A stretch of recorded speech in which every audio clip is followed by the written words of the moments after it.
Senhor Presidente da Assembleia, Senhor Representante da República, Senhor Presidente do Governo e demais membros do Governo, digníssimas entidades oficiais, senhoras e senhores convidados, caras e caros colegas, povo da Madeira e do Porto Santo.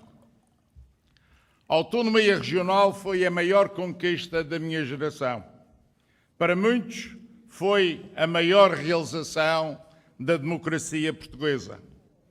É um elevado orgulho e um sentido de privilégio ter a oportunidade, no dia da sua celebração solene, poder registrar o meu louvor a todos os heróicos conquistadores e aos que até aqui têm lutado para que a autonomia ainda seja a realidade que nos faz soberanos da nossa vontade e ambição.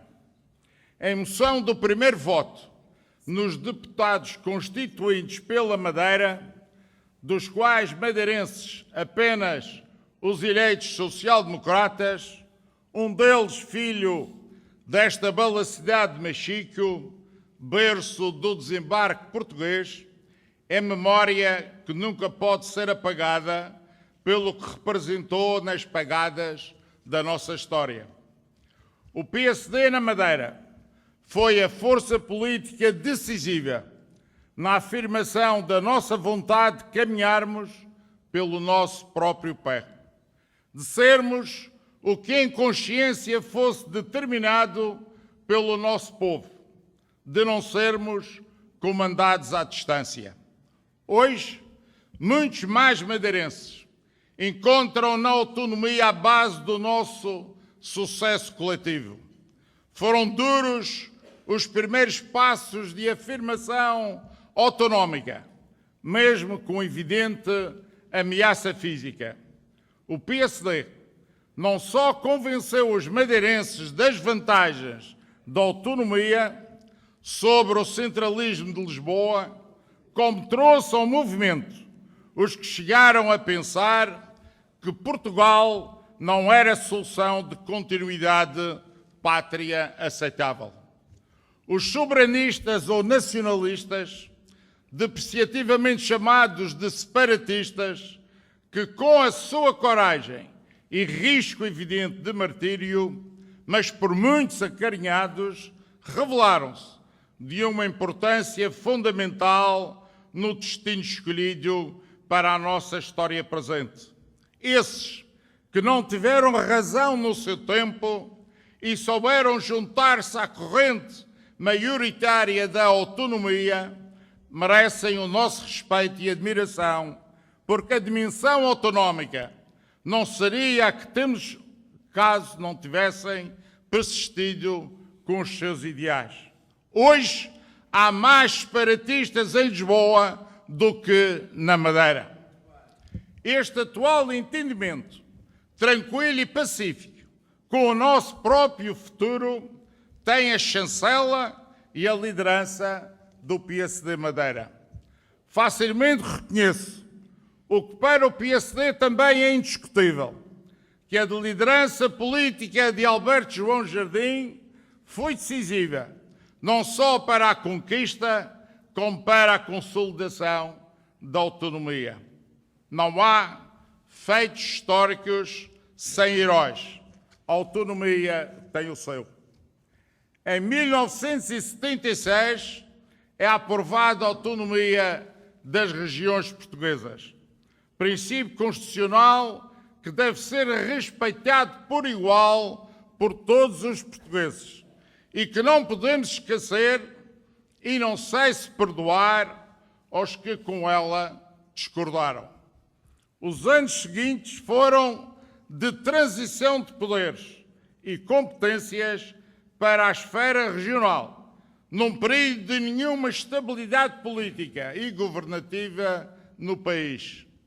Nesse pré português de governos em catadupa, eleições sucessivas e episódios político-partidários, por vezes rocambolescos, era natural uma defeituosa construção dos pilares das autonomias. Parece consensual que se impõe que o nosso Presidente da República seja patrono de um entendimento nacional entre Estado e regiões autónomas para regularização e acerto das muitas e diversas imperfeições que persistem no funcionamento e custo da autonomia, nomeadamente sobre o previsto no ponto 4 do artigo 229 da Constituição. A Presidência, por todos admirada dos afetos, daria lugar a mais um ato patriótico de entendimento e aproximação entre continentais e ilhéus. Seria um passo histórico acertarmos o nosso relógio político com Lisboa, acabarmos com o contencioso que o centralismo mantém como marca colonial. Desde logo, chama a atenção para o facto de as autonomias constituírem um custo de administração adicional que não existe no continente. Ou seja, na Madeira e nos Açores, temos de suportar um encargo extra, que é a gestão da autonomia. Ora, sendo esta uma obrigação constitucional, deve ser suportada pelo Estado e não unicamente pelos impostos pagos pelos madeirenses e açorianos. A Constituição não diz que a autonomia é um custo das próprias regiões autónomas, como não afirma que as autarquias são custo exclusivo dos seus munícipes. Não posso deixar de dar o exemplo da administração pública local. A transferência de competências do Estado para as autarquias é sempre acompanhada de almofadas financeiras compensatórias perfeitamente aceitáveis. Já as transferências de serviços do Estado para as regiões autónomas não tiveram nem têm qualquer ajuda financeira e, no caso da saúde e educação, por força da lei geral e do direito de equidade, sendo as receitas despeciendas, o suporte financeiro é enorme. Olhando para trás, chega a pensar que a transferência de competências para as regiões autónomas foi, por parte do Estado, mais um celebrar de custos que uma perspectiva de promover e cumprir um então novo princípio constitucional. Cabe a todos os portugueses a responsabilidade dos acertos com a história, para que as próximas gerações não repitam que sabíamos do que está errado, mas nada fizemos para corrigir. Tinha 20 anos de idade em 25 de abril de 1974. Estudava em Lisboa, numa das suas universidades. Aí comecei a admirar os meus colegas que, por ideais que só mais tarde compreenderia na plenitude, eram vítimas da repressão fascista do regime anterior. Eram jovens que, mesmo perante a perspectiva de uma vida com sofrimento e sabores graves, não hesitavam em dar corpo e alma à luta pela liberdade, pela democracia e por uma vida social, económica e cultural decente. O sonho comandava a vida. O sofrimento era muito, mas a compensação parecia maior. Para quem quase nada tinha, nada havia a perder. E a libertação de 25 de novembro parecia o amanhecer da noite de terror salazarista, em que todos os horizontes eram possíveis e não mais dificuldades iriam persistir. É preciso repetir, principalmente aos jovens, que a liberdade, a democracia e a autonomia não existiram sempre. Houve tempo de desespero, de guerra, de pobreza, de privilégios injustos, de perseguição por diferentes ideais, de cultura inacessível, onde poucos tiveram a regalia de ir à escola. A regra era ter muito pouco, na maioria das vezes, quase nada, e sujeitar a uma vida que hoje em dia, se permanece, é de exceção. Senhor Presidente, senhoras e senhores deputados, no global, os madeirenses devem estar satisfeitos com o trabalho do PSD ao longo destes 40 anos. Não podia ser perfeito, mas claramente foi muito acima das expectativas. Não apareceu ainda quem ache que pudesse ter feito melhor. Se perguntarmos aos portugueses do continente pela Madeira, invariavelmente dão uma resposta de quem sabe que aqui há qualidade de vida, satisfação geral e boa liderança política. E o nosso sucesso é ainda mais confirmado quando vimos o discurso do Presidente da República no Dia de Portugal, cheio de críticas sobre o seu próprio país. No final de tudo, a democracia não criou um país saudável, íntegro e solidário. As histórias de crime e gestão danosa são diárias e não têm fim. Todos os dias pensamos acordar mais pobres porque alguém descobriu uma nova fraude ou um novo roubo de bem público. Ninguém vê a tempo, regula como deve ser, evita o dano ou acusa o delito. Não ter memória é a maior qualidade da responsabilidade nacional. Quem não tiver memória está safo. No entanto, aos pequenos e honestos cidadãos nada é perdoado ou facilitado. Este era, tradicionalmente, o discurso da esquerda. Agora é o do PSD. Temos o caricato exemplo da Assembleia da República basear os seus inquéritos em depoimentos de criminosos com dia de folga na cadeia para esse efeito. Este é o país de costa a costa.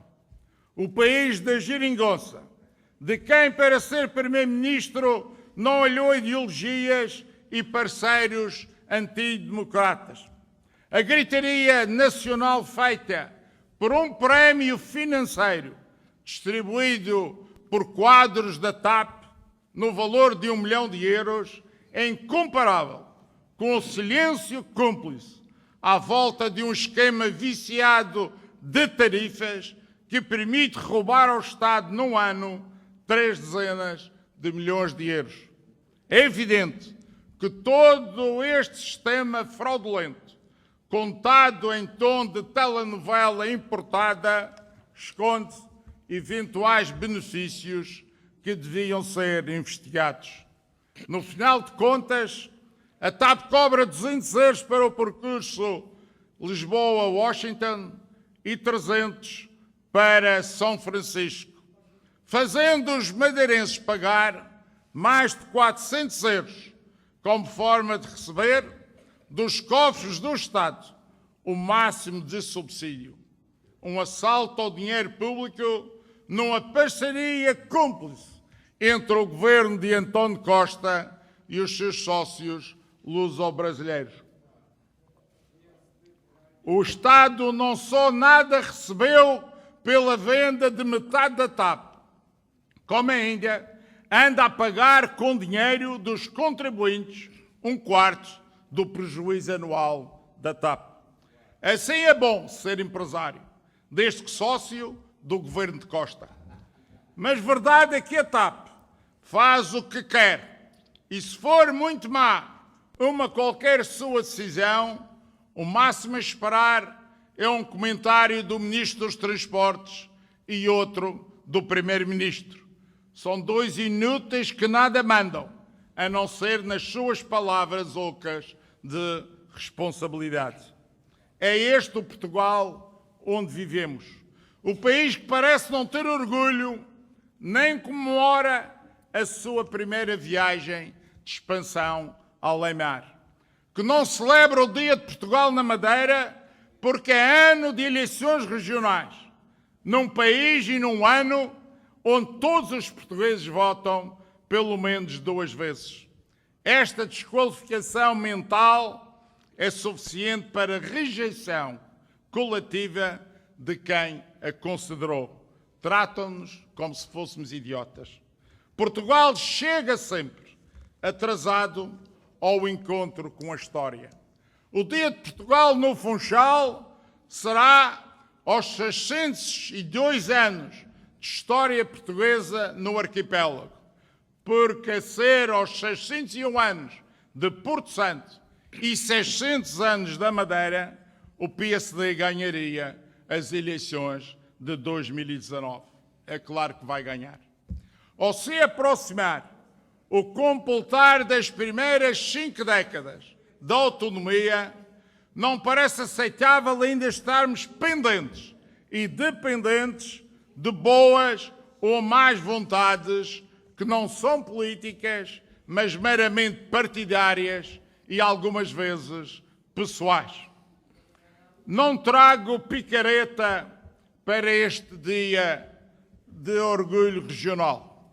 Não falei de partidos, com exceção do meu, e não vou falar. A história da Madeira é a escrita pelo PSD.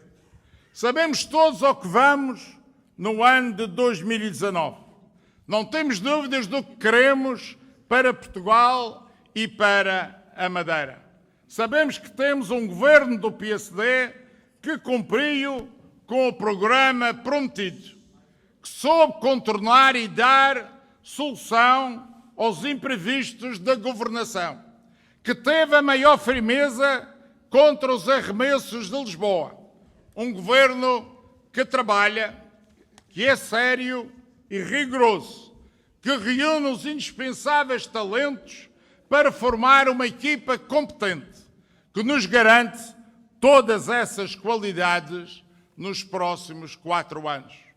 Saúdo, em nome do Grupo Parlamentar do PSD, o Presidente do Governo Regional, Dr. Miguel Albuquerque, e todo o seu Governo, pela defesa da autonomia, pelo rigor financeiro e pela democracia social, cultural e económica que vivemos na Madeira e no Porto Santo.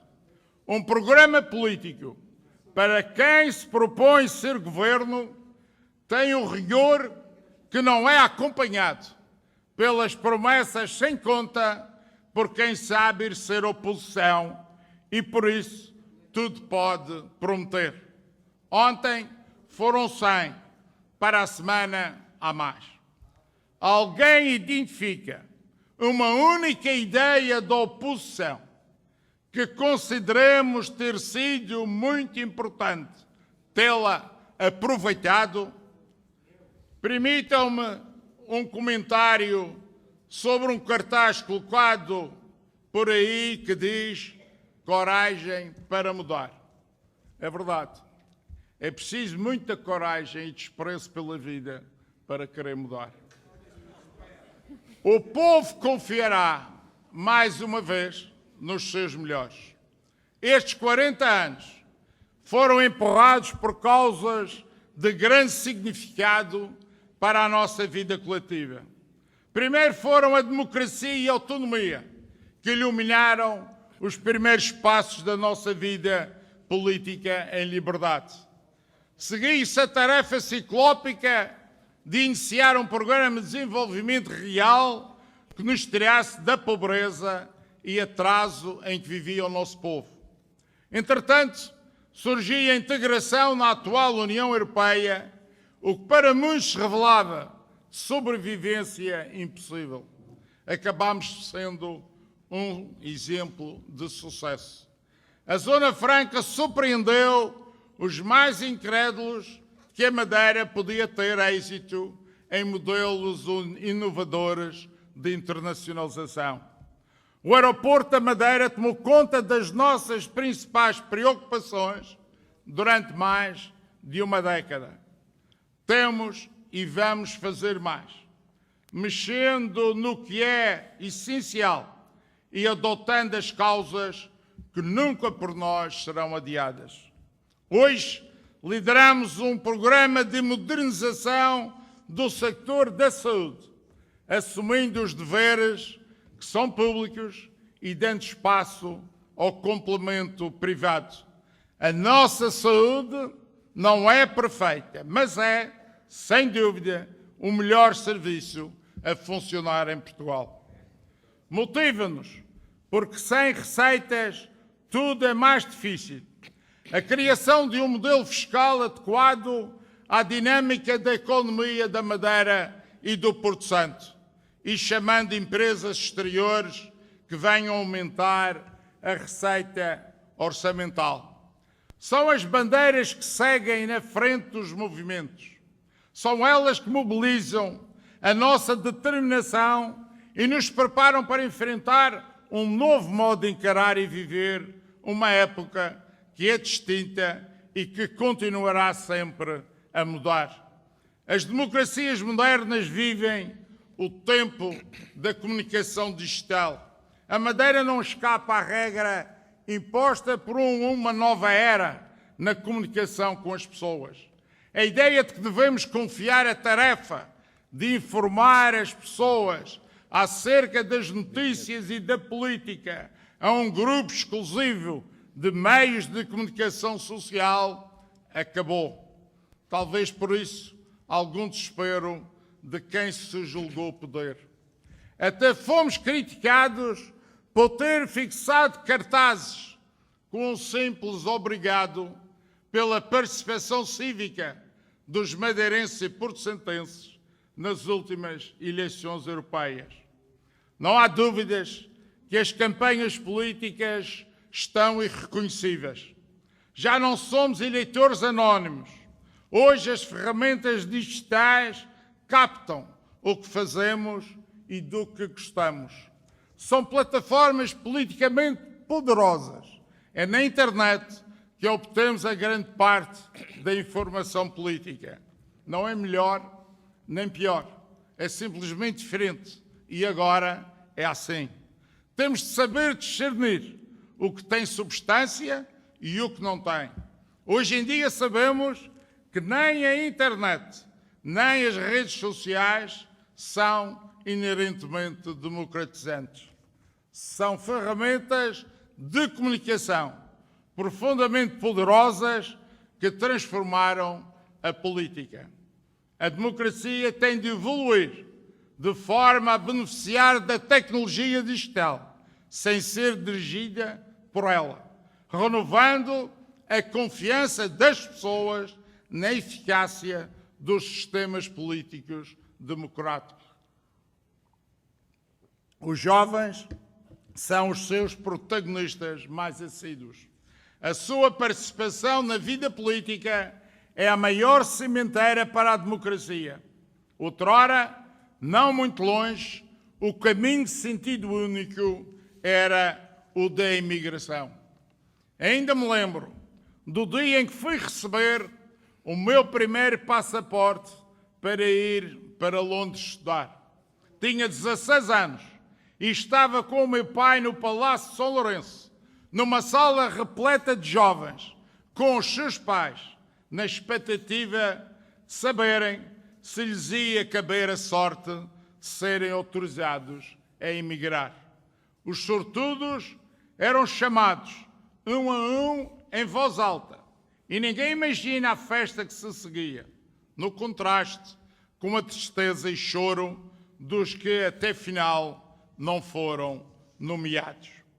Hoje, o regresso é imposto a muitos que recebemos de braços abertos. Afinal, o maior dos handicaps da Madeira é o reduzido número de residentes. Somos poucos para criar um mercado concorrencial que funcione em benefício de todos. Assim, vivemos com necessidade de regulação pública, de intervenção que é escusada nos centros europeus. É tudo uma questão de mais ou menos oportunidades. E os pequenos centros periféricos têm essa dimensão reduzida.